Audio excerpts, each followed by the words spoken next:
Le parallèle entre les blessures de l'âme et la génétique. Je voudrais ensemble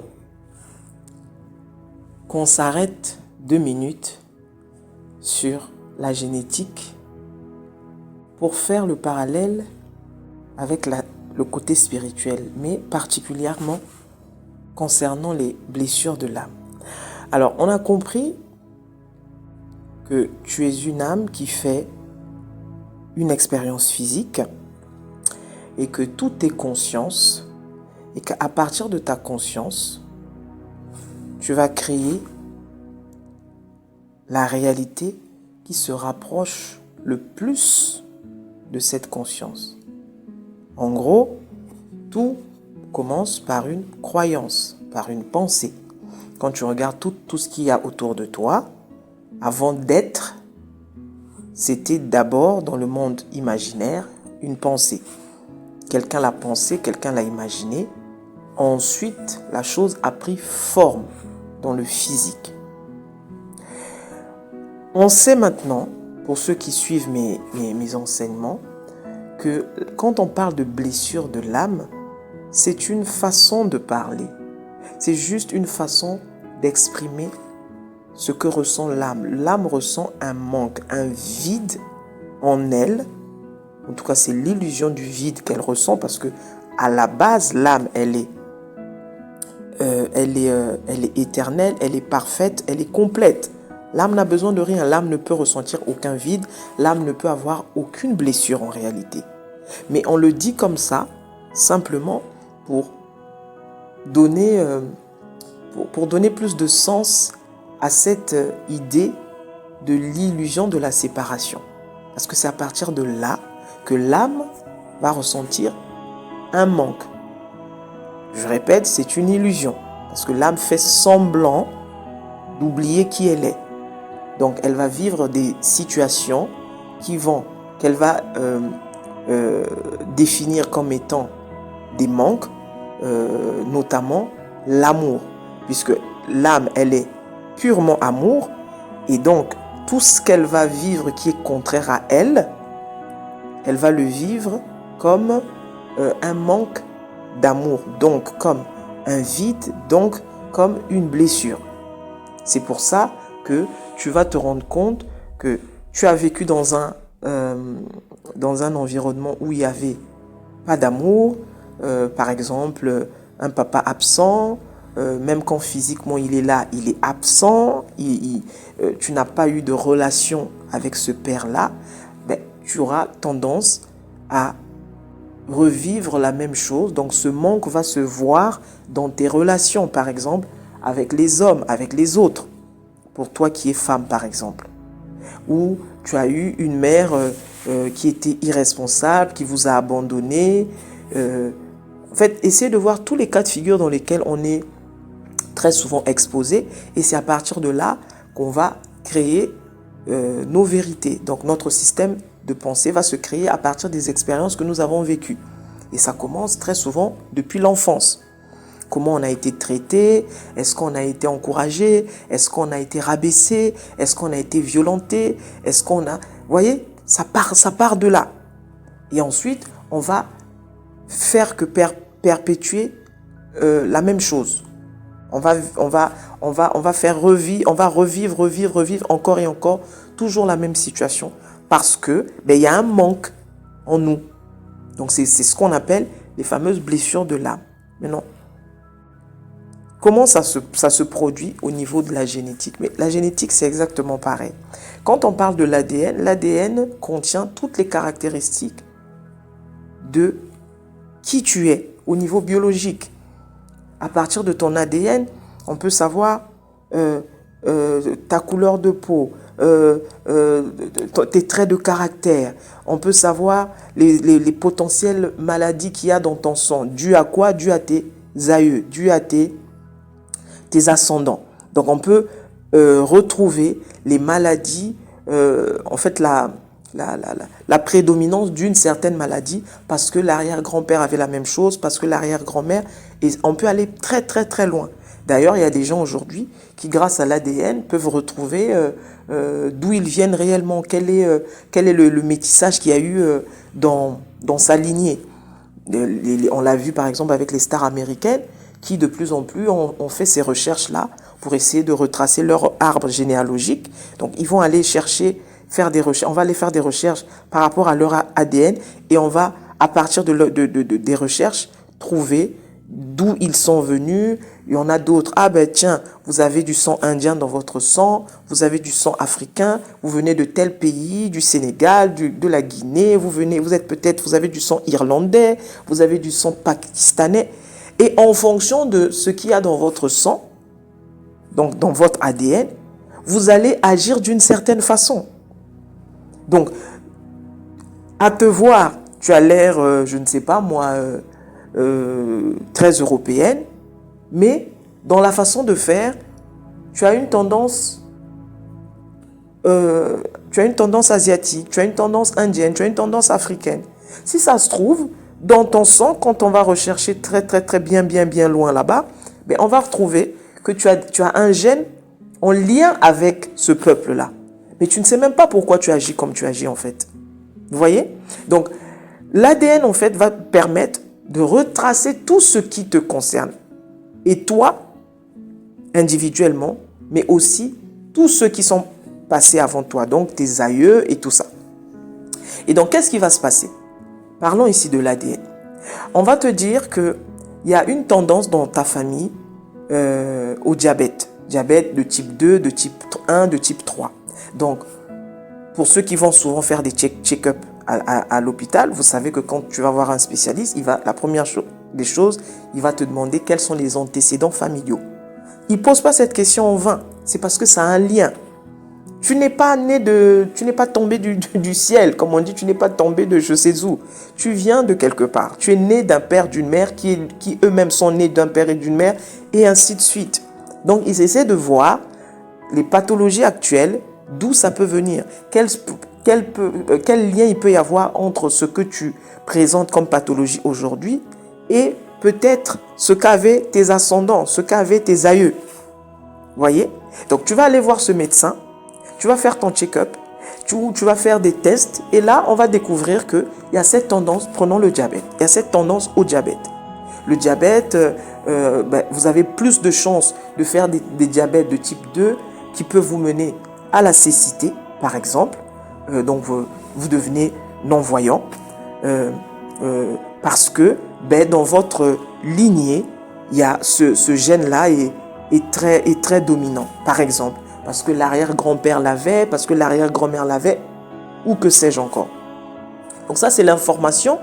Après avoir fait les analyses, ça, c'est ce que le spécialiste te dira. D'accord?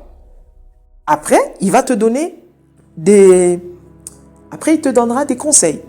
Écoutez, pour remédier à cela, parce que de plus en plus, il y a des gens dans votre famille qui souffrent de ce diabète au point que ça les mène à la mort. Pour remédier à ça, voilà les conseils. Évitez par exemple le sucre, faites attention à votre régime, faites plus de sport, buvez plus de l'eau, faites plus ceci, faites plus ça. Il va vous donner des conseils en fonction de ce qu'il sait, en fonction de ses connaissances. Donc, si tu es une personne un peu consciente, tu vas commencer à le prendre en compte parce que tu as pris connaissance de cette information que vous avez cette tendance au diabète. Donc, il faut faire attention. Il faut faire attention au sucre, il faut faire attention à ci, il faut faire attention à ça. Vous allez commencer à marcher ou à agir en fonction de ce que le médecin vous aura donné comme conseil. Si vous êtes conscient, parce qu'il y en a qui s'en fichent, qui se disent de toutes les façons, je suis appelé à mourir, si je dois mourir d'un diabète ou d'une machin alimentaire, une intoxication alimentaire, ça ne change rien. Il y en a qui le prennent comme ça. Mais là, je parle ici d'une personne, par exemple, consciente. Quand elle sort de chez ce médecin, elle va se dire, bon, ok, il y a des choses qu'il faut mettre en place. Et là, tu commences à mettre en place certaines actions. Tu buvais peut-être pas assez d'eau avant. Tu mangeais peut-être beaucoup trop de friandises, beaucoup trop de sucreries. Tu vas commencer à revoir tout ça. Qu'est-ce qui est en train de se passer ici? Il y a une information en toi que tu as acceptée comme étant vraie. Et pour que justement le pire n'arrive pas, tu prends des précautions, donc tu agis en fonction de ce qu'on t'a donné comme information.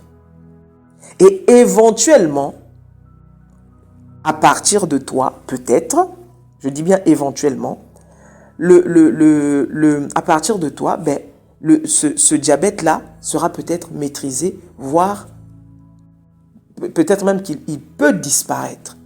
Mais ce que je veux que vous reteniez le plus ici, c'est toujours le même process. C'est parti d'une conscience de quelque chose. Tu as pris conscience ou tu as pris connaissance de l'information. Ensuite, tu agis en fonction de cette information-là. Et donc, tes actions égalent tes intentions. Parce que si tu agis comme ça, c'est parce que tu crois qu'il y a un diabète qui pourrait te terrasser. Vous voyez?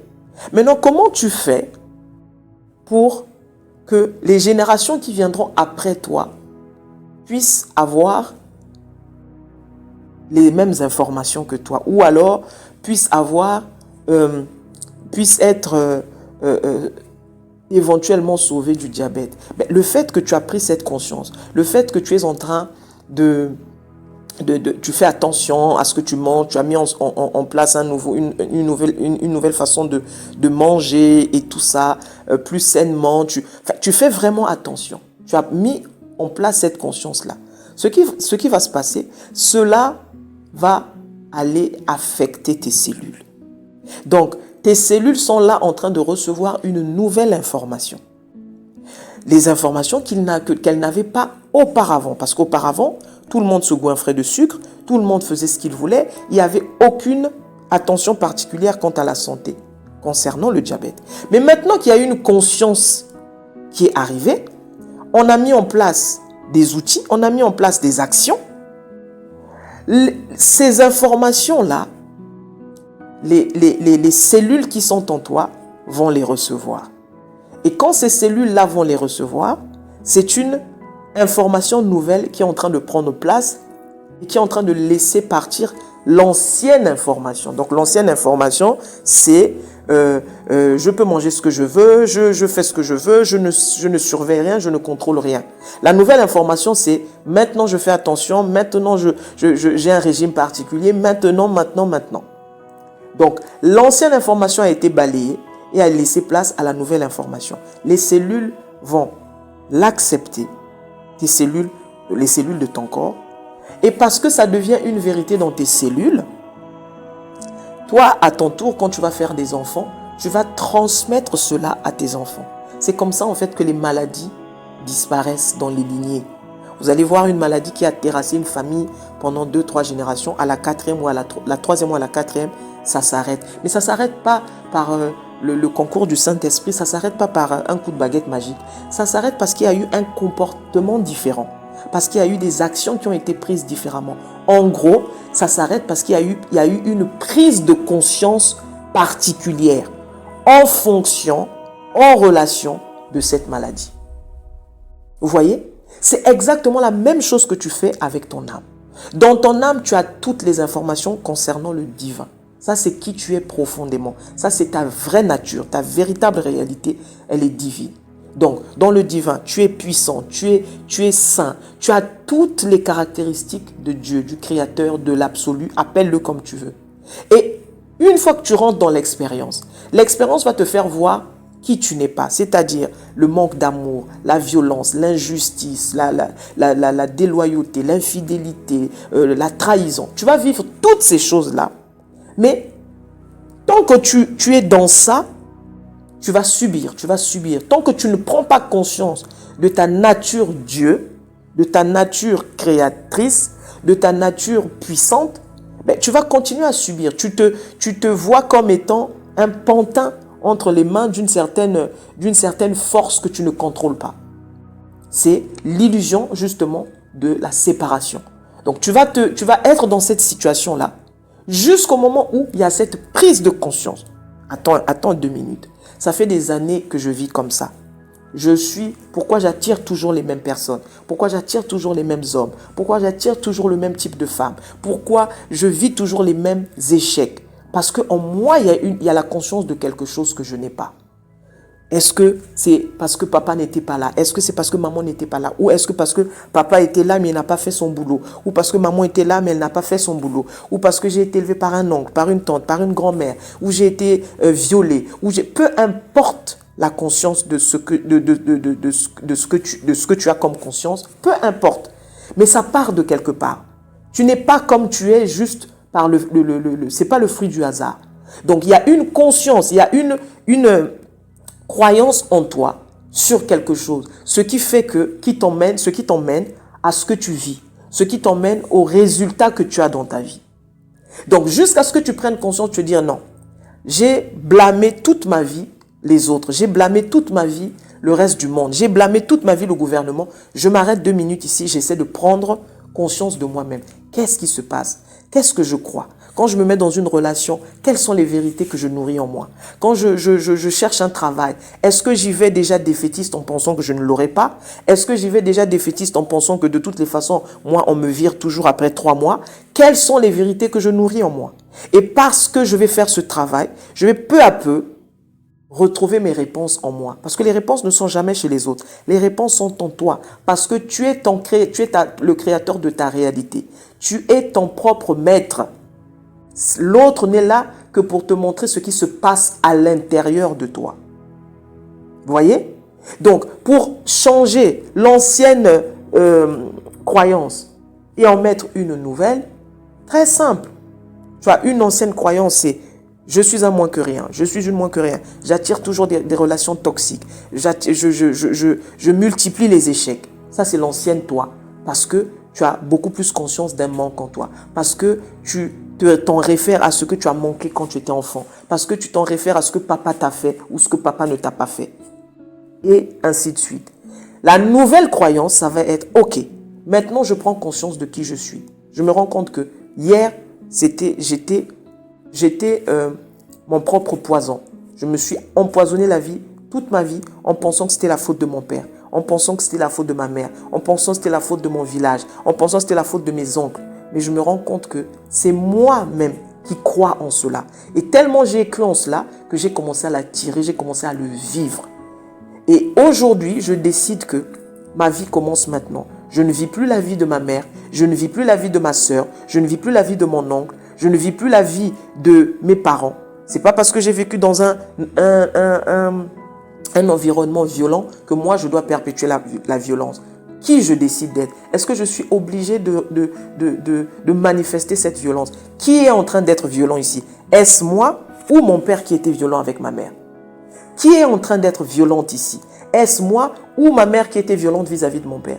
Qui est en train d'être infidèle ici? Est-ce moi ou les nombreuses infidélités que ma mère faisait à mon père? Donc je ne suis pas en train de vivre ma vie. Je suis en train de vivre la vie de mon père. Je suis en train de vivre la vie de ma mère. Mais ça s'arrête maintenant parce que je décide mes vérités. Je décide mes croyances. Je décide ce que j'ai envie de croire et ce que j'ai envie de vivre. Et parce que je sais que je suis un être qui crée et tout commence par moi, donc je décide que maintenant, je suis une personne responsable, que je vaux de l'or, que ma valeur n'a pas de prix et que ma valeur ne dépend pas de l'extérieur, mais ma valeur dépend de qui je crois que je suis. Et là, vous êtes en train de faire entrer dans votre système, dans votre être profond, cette nouvelle vérité. Cette nouvelle vérité qui va peu à peu, parce que vous y croyez tellement fortement, prendre place au point que l'ancienne vérité va disparaître. Et qu'est-ce qui va se passer? Naturellement, les actions vont suivre. Donc, si hier tu as attiré la toxicité, ben là tu vas attirer tout ce qui est sain. Tu vas attirer tout ce qui est sain. Tu vas attirer tout ce qui est loyal. Tu vas attirer tout ce qui est fidèle. Parce que tu as pris conscience de cela en toi. Parce que tu as décidé de croire comme cela. Et ce qui va se passer pour les enfants, hier peut-être que tu les exposais justement à toutes ces relations toxiques auxquelles tu les exposais. tu leur montrais une mère qui se sentait faible, qui ne se sentait pas aimée, parce que du coup, ça se reprojetait sur les enfants, tu te jugeais continuellement et donc tu jugeais tes enfants continuellement. Et ce qui va se passer, c'est quoi? Les enfants, peu à peu, vont voir non pas la fille qui vivait la vie de son père, ou l'homme qui vivait la vie de sa mère, mais là, les enfants vont voir leur mère, vont voir une nouvelle femme, vont voir une nouvelle personne. Et ce qui va se passer, c'est que ça va impacter les enfants naturellement, puisque le comportement va changer, la façon de parler va changer, l'attitude va changer. Et en fonction de ça, les enfants vont tirer profit de cela. Et vous voyez, c'est comme ça qu'on perpétue les cycles. Jusqu'à ce qu'il y ait une prise de conscience, la chose va perdurer. Donc à un moment donné, il faut que tu t'arrêtes et que tu dises non, non, non, il y a quelque chose qui ne va pas ici. Il faut faire le face-à-face avec soi-même. Il faut aller faire la paix avec son passé, c'est-à-dire aller trouver les raisons de pourquoi tu as vécu ce que tu as vécu et pourquoi tu as cru pourquoi tu crois ce qui s'est passé par le passé. Pourquoi cela a plus d'importance que ce que tu vis aujourd'hui. Et faire un choix décisif et déterminé. Vous voyez? Donc, je fais le parallèle ici entre le scientifique et le spirituel. C'est exactement la même chose. Les maladies se transmettent génétiquement de la même manière, jusqu'à ce qu'il y ait une prise de conscience au niveau du patient, pour la génétique, ici. Dans cette famille, tout le monde meurt de ça, tout le monde meurt de ça, jusqu'à ce qu'il va avoir une prise de conscience qui va faire que on va éviter les choses. On va vouloir rectifier le tir. On va faire des choses différentes de ce que les autres faisaient auparavant. Et éventuellement, les cellules vont intégrer dans le système une nouvelle conscience, de nouvelles informations qui vont donner naissance à un nouveau comportement. Et donc, les générations futures vont tirer profit de ce nouveau comportement. Et éventuellement, avec le temps, la maladie va disparaître dans la lignée. Mais entre-temps, il y a eu 3-4 générations qui ont été sacrifiées, par exemple. Donc, rien ne se fait comme ça. Et ça suit le même processus spirituellement. Les blessures, elles ne disparaissent pas tant que tu ne prends pas conscience de qui tu es profondément, de l'essence Dieu que tu es, de l'essence créatrice que tu es, de l'essence éternelle que tu es. Jusqu'à ce que tu prennes conscience de ça, tu seras le pantin de ton histoire. C'est-à-dire, tu vas te référer à ton histoire comme étant la base de qui tu es profondément. Or, tu n'es pas ton histoire, tu n'es pas les échecs de ton père, tu n'es pas les échecs de ta mère, tu n'es pas la vie de ta mère, tu n'es pas la vie de ton père, tu n'es pas la vie de ton grand-père. Peu importe ce qu'a été ta vie, peu importe ce qu'a été ton expérience, ce ne sont que des expériences qui ont été là pour te montrer quelque chose en toi. L'âme est venue vivre des expériences particulières. Chaque âme est particulière, chaque âme est unique. Donc ton âme est là pour vivre quelque chose ton âme est venue vivre quelque chose de particulier. Et donc, notamment dans ce que tu vas vivre pendant l'enfance, pendant ta vie adulte et que sais-je encore, tu vas voir les croyances les plus dominantes en toi. C'est pourquoi tu agis comme tu agis. C'est pourquoi tu vis ce que tu vis. C'est pourquoi tu as la vie que tu as. Donc, il faut retourner à la source. Il faut repartir à la base. Quelle a été mon histoire? Pourquoi je crois cela? Pourquoi je crois ceci? Pourquoi je répète les mêmes choses? Et quand tu fais ce travail, petit à petit, tu vas voir la lumière. La lumière va commencer va commencer à frayer son chemin vers toi. Et là, tu vas te laisser porter par cette lumière. Et là, tu prends conscience que tu as toujours été cette lumière. Que ces ténèbres-là que tu voyais, c'était simplement l'illusion justement de qui tu n'es pas, que ton âme a eu à faire. Maintenant, il y a toujours un choix que tu dois faire. Tu feras toujours le choix. Tu seras toujours appelé au choix. C'est à cela que le choix sert. Le choix te sert pour vivre l'expérience physique. C'est pour ça que tu vis la dualité. Tu es toujours dans les polarités. Une chose existe avec son contraire. Vous avez vu ici le parallèle entre le scientifique et le le spirituel, mais ça suit le même processus. Il faut qu'il y ait cette prise de conscience pour que les choses changent. Tant que la prise de conscience n'est pas là, les choses resteront toujours pareilles. Donc n'attends pas que les gens viennent t'aider, commence à prendre conscience, commence à être responsable de ce que tu veux croire, de ce que tu veux être, de ce que tu veux vivre, de ce que tu veux faire. Et tu verras que les choses iront mieux. J'espère que ça va aider quelqu'un. C'était Genesis. Ciao.